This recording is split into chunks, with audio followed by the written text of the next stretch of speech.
pengalaman pribadi ingkang irah-irahan dikira batu kerikil. Sekolahanku nganakake study tour ing Bandung.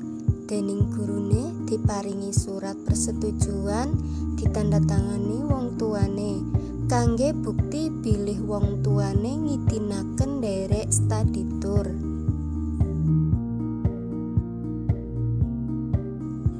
Dina sadurunge mangkat study tour, aku, Titi lan Sri sibuk ngurusi persiapan nyiapake opo sing kudu digawa. Dina mangkate ya iku sore-sore, kudu wis kumpul ana ing sekolahan. Banjur ana truk mandeg, siswane dikon numpak truk mau. Batinku karo kanca-kanca sanese maring Bandung kok numpake truk. Jebul dilansir ing Desa Majalangu, merga bise gedhe boten saged dugi ngarep sekolahan. Akhire padha mudhun truk lan pindah maring bis. Lajeng padha loro jagongane ingkang sampun dipesen marang gurune.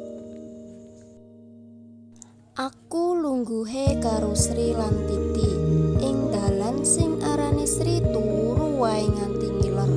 Aku karo Titi pandeng-pandengan, bibar kuwi guyu merga Sri turune karo mengo tutuke.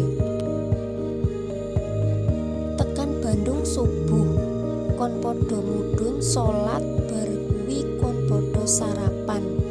Nanging sadurunge sarapan, Titi tumbas minuman ning warung.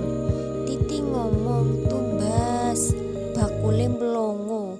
Nanging Titi langsung ngomong, "Akuane, Bu." Sakwise diwenehi aqua, Titi ngomong meneh, "Susuke pundi?" Bakule mlongo meneh. Ning kono awake dhewe kelalen bilih kuwi wis ana ning Bandung sing basane basa Sunda. Sakwise padha sarapan, Titi dikongkon Sri kon numbasake batu patre. Merga Titi niku sing waninan ketimbang aku lan Sri. Panggenan sarapane mau ana warung cilikan.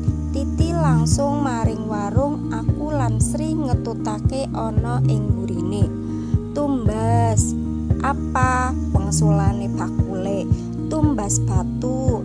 "Batu?" ditakone bakule. "Enggih," wangsulane Titi. Suwi banget bakule ora nglayani apa sing ditumbas Titi. Pitakone wolak-walik, "Batu apa? Batu apa?" Banjur bakule nimbali guruku namine Pak Iksan. Pak." "Iya, kenapa?" wangsulane Pak Iksan. "Mohon maaf Pak, ini dari tadi ngomong apa ya? Saya nggak tahu," pitakone bakule. Banjur Pak Iksan marani aku wong telu lan nakoni, "Kamu mau beli apa?" pitakone Pak Iksan. Ing kono nembe sadar nalika Pak Iksan ngendika ngangge basa Indonesia. Banjur aku wong telu jelasake apa sing meh ditumbas, yaiku tumbas batu batre kangge ngisi kodak. Bakule ngirane batu kerikil, mila bakule dadi bingung.